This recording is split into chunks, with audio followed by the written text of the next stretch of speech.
आऊज़ु बिल्लाहि मिनश्शैतानिर्रजीम बिस्मिल्लाहिर्रहमानिर्रहीम रब्बि इश्रह ली सदरी व यस्सिर ली अमरी वहलुल उक़दतम मिन लिसानी यफ़क़हू क़ौली सल्लल्लाहु अला हबीबिही मुहम्मदिन व अलैहि वसल्लम। आज मैं बात करूँगी कि कार्मिक्स कौन होते हैं। कार्मिक्स वो होते हैं जिनसे आपकी बनती नहीं है, यानी कि जब आपकी सोल आलम अरवाह में थी ना, तो जब से ही आपका इन सोल्स के साथ कोई ताल्लुक़ नहीं था। सही है, तो इसीलिए वहाँ से ही आपकी नहीं बनी है तो यहाँ पर भी नहीं बनेगी। अच्छा, ये जो लोग होते हैं ये कौन होते हैं? ये वो लोग होते हैं जो आपको डसना नहीं छोड़ते, आपकी बैक बाइटिंग करेंगे, बुराइयाँ करेंगे, आपको बुरा भला कहेंगे, कभी आपके साथ ठीक हो जाएंगे, कभी आपके साथ बुरे हो जाएंगे। सही है, इनका ये बिहेवियर चलता रहता है। ये आपको ट्रिगर करेंगे, ये आपको हर्ट करेंगे, इस तरीके की बातें बोलेंगे कि आप हर्ट हो। तो इनका मकसद क्या होता है? इनका मकसद ये होता है कि जो है आप इनसे डिटैच हो जाए हर तरीके से, इमोशनली, फाइनेंशियली, किसी भी तरीके से इन कार्मिक्स पर आपने डिपेंडेंट नहीं रहना है। फिर इनकी बहुत ट्रिक्स होती हैं आपको घुमाने की। ये सिर्फ आपको इसलिए ट्रिगर देते हैं, चलते हैं, इनका भी अपना काम है। ये चाहते हैं कि आप इनको छोड़ के अल्लाह की तरफ तवज्जो दें। इनका बेसिक मकसद यही है।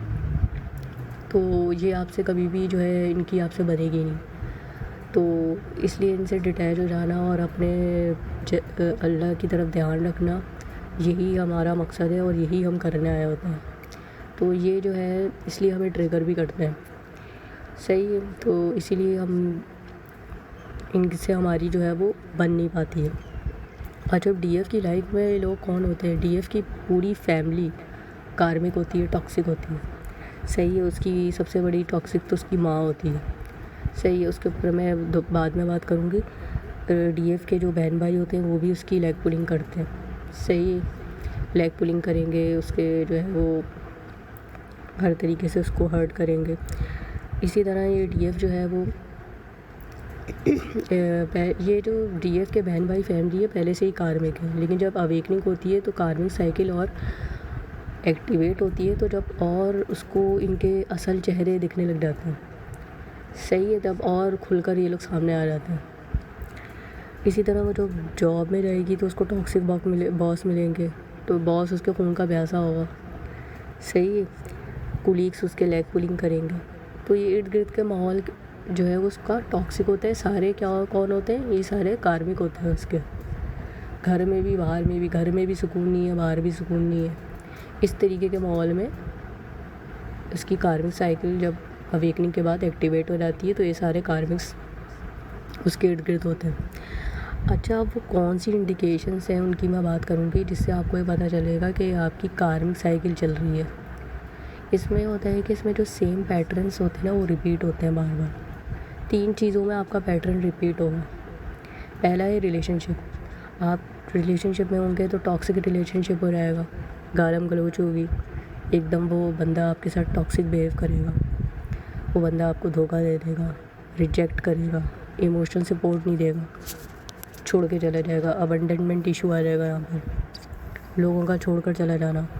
इसका मतलब ये होता है कि आपने पास्ट लाइफ में जो है बहुत सारे लोगों के साथ धोखा किया है, इसलिए आपने इस लाइफ टाइम में ये चीज़ भुगती है। तो कुछ नहीं करना है, आपने फॉरगिव करना है और रिलेशनशिप से में अटैचमेंट नहीं रखनी।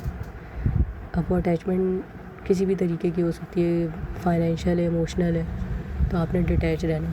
दूसरा ये होता है कैरियर आपका कभी जो है वो बन नहीं पाता है, ज़ीरो लेवल पर आप आ जाते हैं, डिपार्टमेंट चेंज हो जाएगा, जॉब चेंज हो जाएगी, अवेकनिंग के बाद ये सब हो जाता है। तो उसमें होता है कि आप एक जॉब में टॉक्सिक बॉस मैनेजर बुक करते हैं तो दूसरी जॉब में भी वही टॉक्सिक मैनेजर आपको मिलेगा, टॉक्सिक बॉस मिलेगा। इसका पता ऐसे लगता है कि आप हार्ड वर्किंग हैं, बहुत काम कर रहे हैं, लेकिन आपका बॉस आपको वो रिवॉर्ड नहीं देगा, वो वैल्यू नहीं करेगा, वो आपको ज़लील करेगा। ज़ाहिर, तो उससे आप डिमोटिवेट फील करेंगे। अथॉरिटी और पावर वाले लोग आपको ज़लील करते हैं, आपकी रिस्पेक्ट नहीं करते। इसका रीज़न ये होता है कि पास्ट लाइफ में आपने अपनी अथॉरिटी और पावर का गलत इस्तेमाल किया है, जिसकी वजह से आपको इस लाइफ टाइम में ये सब भुगतना पड़ रहा है। तो आपने कुछ नहीं करना है, आपने उन लोगों को भी फॉरगिव करना है और लेसन लर्न करना है कि आपने जब अपनी पावर में आना है तो आपने उसका मिसयूज़ नहीं करना। तीसरा होता है अननोन इलनेस। अच्छा, ये वो पॉइंट है जिसमें जो है डीएफ किसी ने बीमारी रहती है हर वक्त, हर वक्त उसके पैसे अननोन चीज़ों पर खर्च होते रहते हैं, हर वक्त उसके पैसे बीमारी में जाते रहते हैं, हेल्थ इश्यूज़ में जाते रहते हैं। अब बहुत सारे डीएफ के बहुत सारे हेल्थ इश्यूज़ हो सकते हैं, तो वो अपने हिसाब से देख लें।